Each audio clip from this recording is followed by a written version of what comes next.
Hey guys, this is What's Wrong, and this is part 2 of the video on how to gain map control. In this video I'm going to show you how to gain map control as a counter-terrorist, and then I'm going to show you some pro videos and analyze them accordingly. Okay, so how to gain map control as a CT. One of the most common problems that we see CT players do in solo queue is they'll spawn. This goes across all the maps, but they'll spawn and then they'll immediately start going onto site and play like this. Now this doesn't actually help you or your teammates at all because first off, you're losing map control, and when you lose map control, you have no idea where the enemy is. You have no information on where any of the players are, so you're basically sitting there until they plant B or you're gambling they hit A. And two, you're not fighting them at chokeholds. You want to fight them here in mid, you want to fight them here as they come out of boiler, and then you want to fight them as they come out of apartments. So you want to focus and concentrate your fire on that.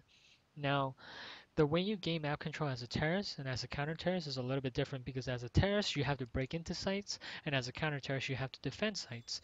So naturally you wanna, you wanna stay in very safe positions. However, what a CT wants to do is, it is the job of the CT to gain as much ground as possible from the start of the round, and then slowly relinquish it as time runs out.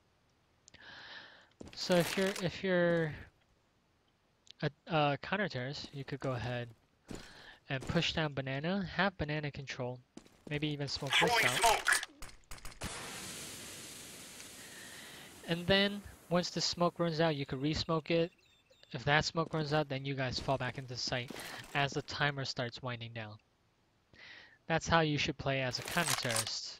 As a terrorist, you want to obviously, break into that, but by doing this, you're one, wasting a lot of time, two, forcing the terrorists to use resources, because once this smoke goes away, most terrorists are not going to just like blindly go into this, or maybe they might, but usually, they might Molotov the sandbags over there. I missed, unfortunately. Incendiary out. So, the molly sandbags. Maybe they'll even molly this corner right here. Throwing fire. And then hit the guy's sandbags. They're also probably gonna flash up, so deploying flashbang. Give you a flash, and then people will start charging up. So you're basically forcing the terrorists to use resources, and you're also buying a lot of time. In matchmaking, it's only 2 minutes, but in ESCA and a lot of the other competitive match modes, it's 1 minute 45 seconds. And it certainly makes a lot of difference.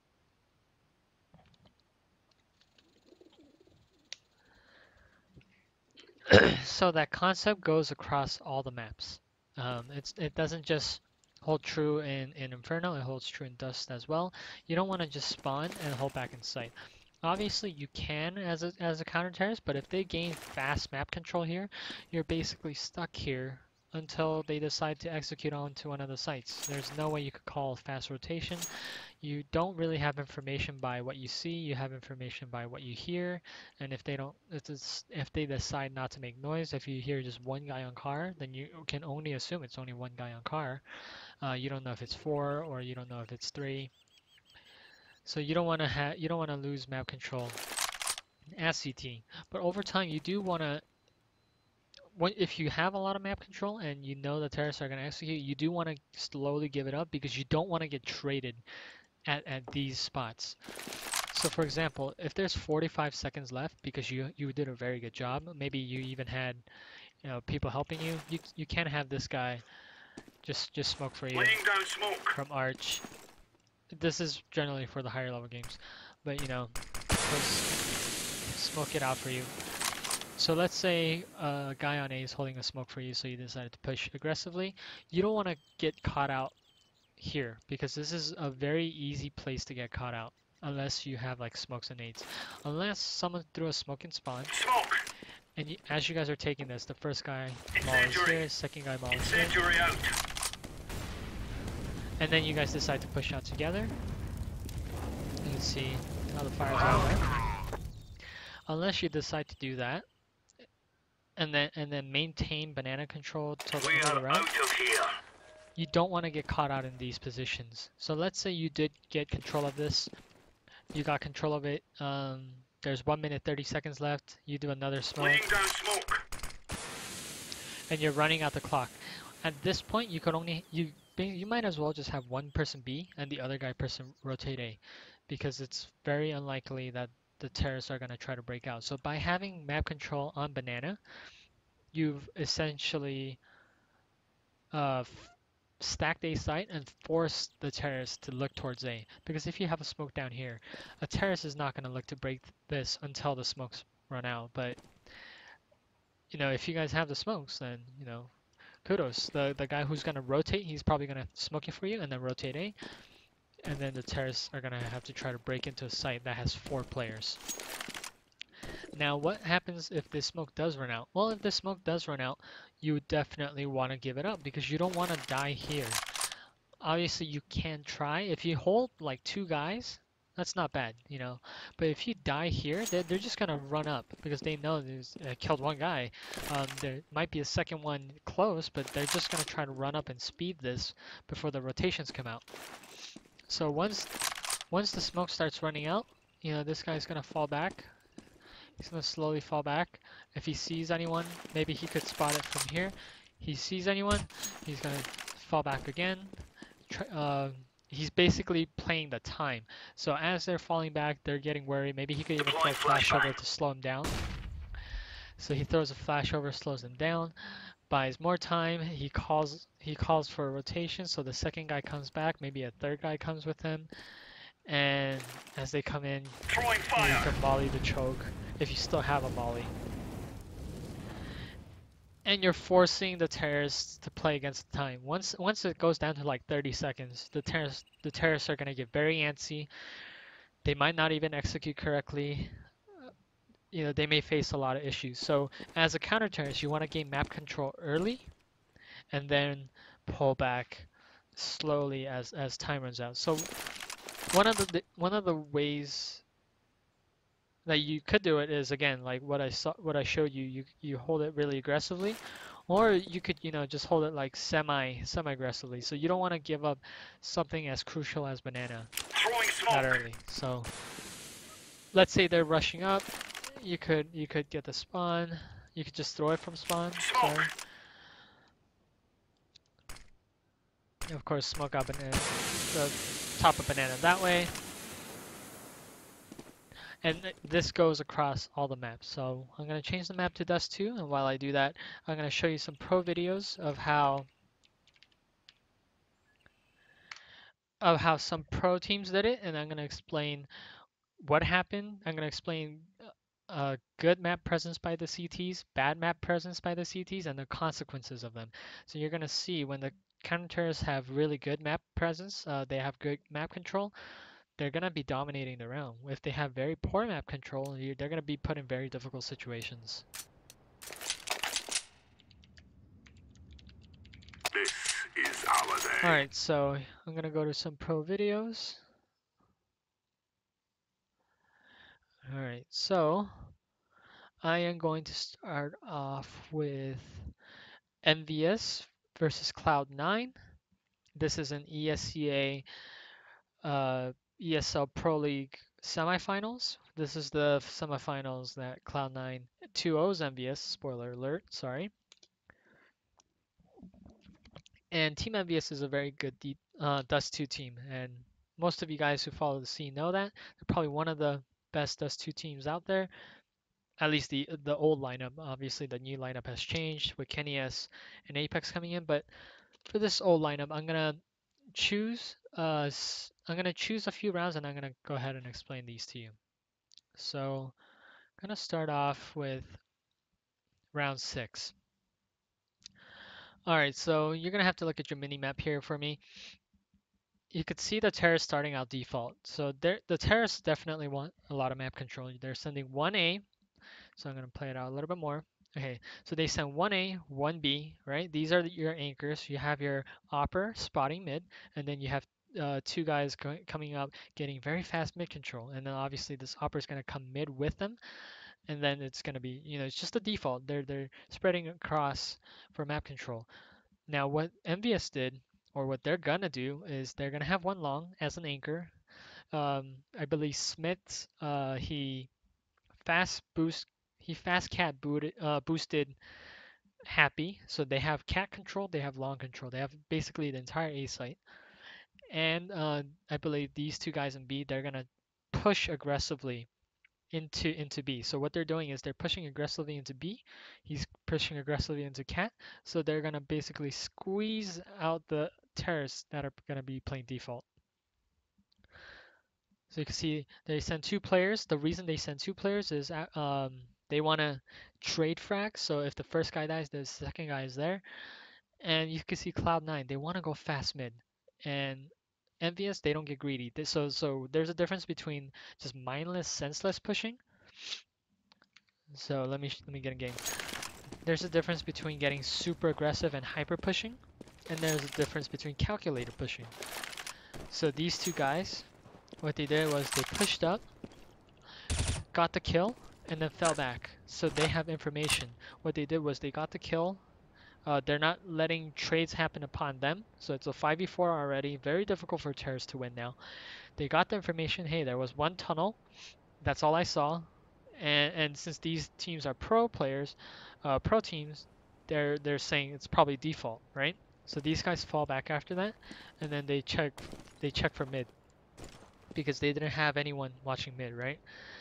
They just had Happy get boosted fast cat.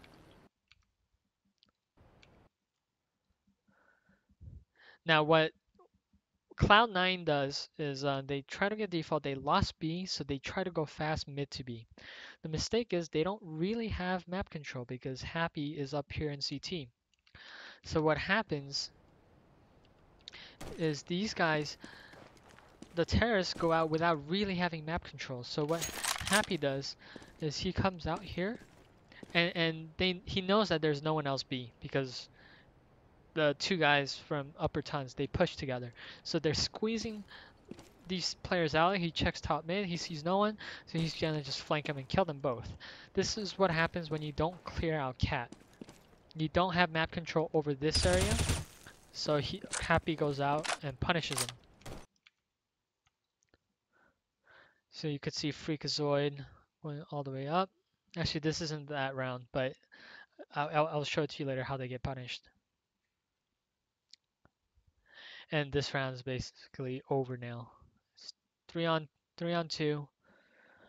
You have one B, one A, one mid. The B guy he's thought about rotating because the mid player called it. So yeah, everyone starts rotating over towards the A site, and this is the last round for Cloud9.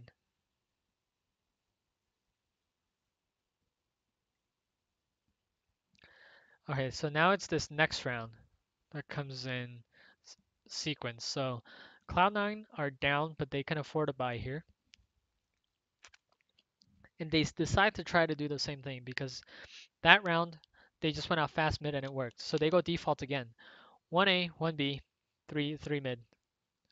Very fast default. Shroud gets a very fast pick. So it's 5v4 CS, but Sean Garris gets picked off at long.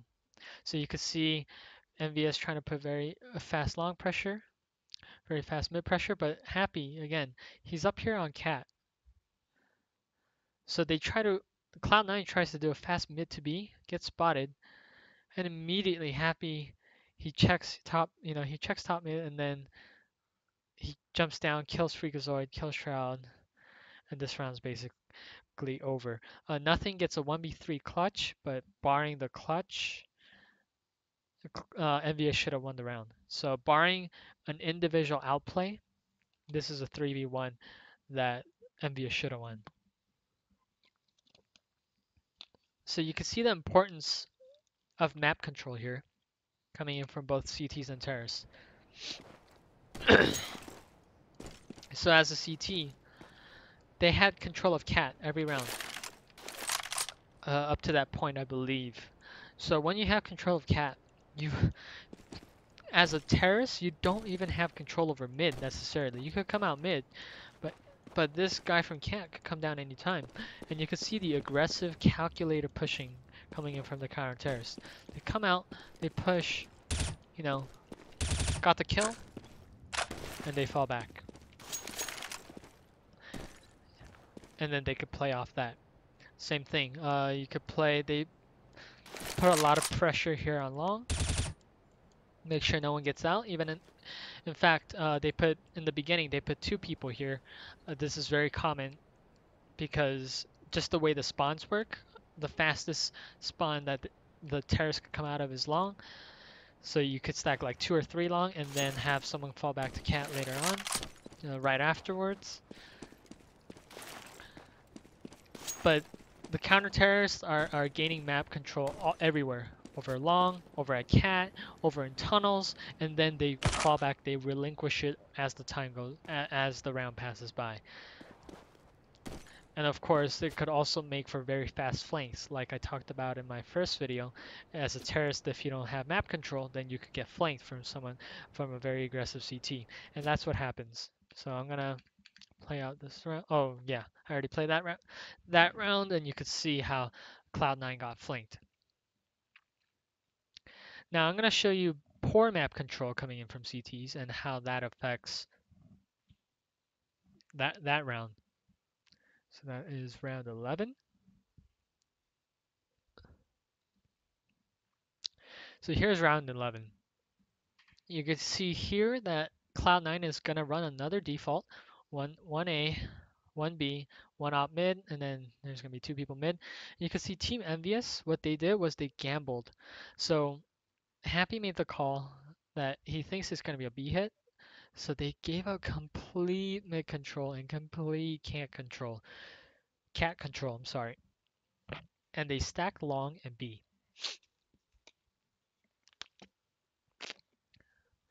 Now, as a consequence, obviously they have no idea what's going on in mid. They have no idea what's going on cat. So Cloud9 are gonna methodically. Before they were just brute forcing, running very fast for mid control, but now they're methodically clearing this out. Smoke off Xbox just so they don't get shot. But again, Team Envious has very little map control. They have no idea what's going on. No one can hear anything. The only guy that might be able to hear something is this guy right here on cat, and they're basically playing for a retake. And you can see how this very poor map control is going to punish them, even though Cloud9 completely misses their smoke play. What they're trying to do is a cat smoke play, is basically NIP play. And their smokes entirely miss. So this smoke goes up into Goose, the CT smoke misses. It was a complete failure, but because MVS had no map presence, nothing has an easy flank, easy kill. He even tags up another guy for 90, and now the CTs are forced to play for a retake.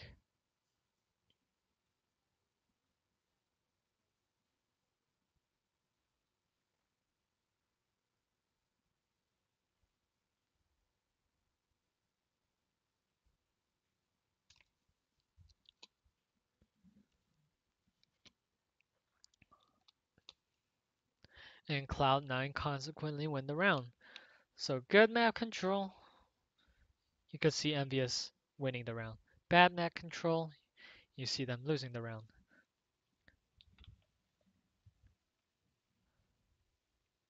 And the final thing I want to show you guys is round 13. I'm assuming that you guys watched the first video of this two-part video.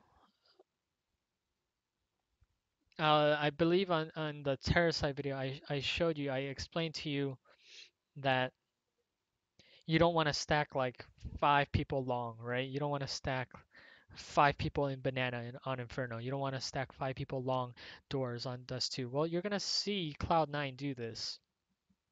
And as a result, one guy from MVS is gonna push B tons, and he's gonna get a ton of information and prompt a rotation. Again, if you saw my first video, you're gonna see how I had that exact description I described that exact scenario on Inferno.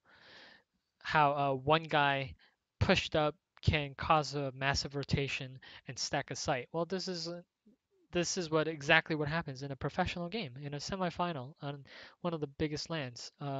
That's not a major. So Cloud9 versus Team Envious. So you can see Cloud9 gets very fast long control. You have three here, you have one mid, you have one watching B passive. So they decide to fall back and they all decide to go long. So you can see what happens here. Shoxy pushes B, right? He's saying no one's B. Guys, go A, right? So as these guys are crossing, they don't see anyone either. So they all stack A. So you see Cloud9 stacking 5A. They have, look at this. Look how much map control they have. They have none. They have nothing. Everyone's here. Everyone's here. The only control of the map they have is from this point, right here, to about here. That's about it. Everything else is gone. They have no information of anything else. All five of them are stacked here. So you can see Shoxy, he's pushing back. He's flanking him. So now there's a huge stack. They're basically going into a 5v5, taking the A site. One person decides to go back, check cat. Now the full execute comes in.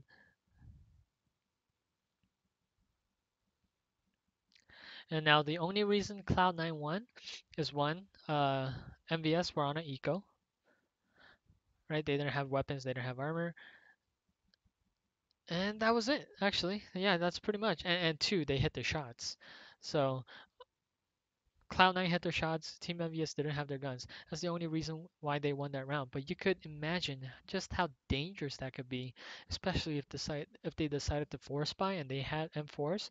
They ran into a 5v5 base. What they ran into was a 5v4 and then a flank. So essentially it was a 5v5. So you could see how aggressive map control can pay off for a CT. He pushes, in this case, he pushed up B. He said, hey, there's nobody B. There's nobody B. Now this guy could hold here, get a surprise kill, and then fall back if he wanted to, so he doesn't get traded. Or he could even stay there, maybe get a kill, come back up this way, or get a kill and come back out and go to T-spawn and then watch it like this. But he has massive, this one player, like I said on Inferno, this one player is going to give the terrorists hell by pushing up here. Because he gets to prompt a rotation from everyone else. Alright, then we're going to stack 3A, play 1 mid, since there's no one B. So you can see why map control is so important. I hope this helped in understanding map control as a terrorist and as a counter-terrorist. I'm sorry this video was a little bit long. I mean, it's just such an important concept. And I hope you guys enjoyed this video.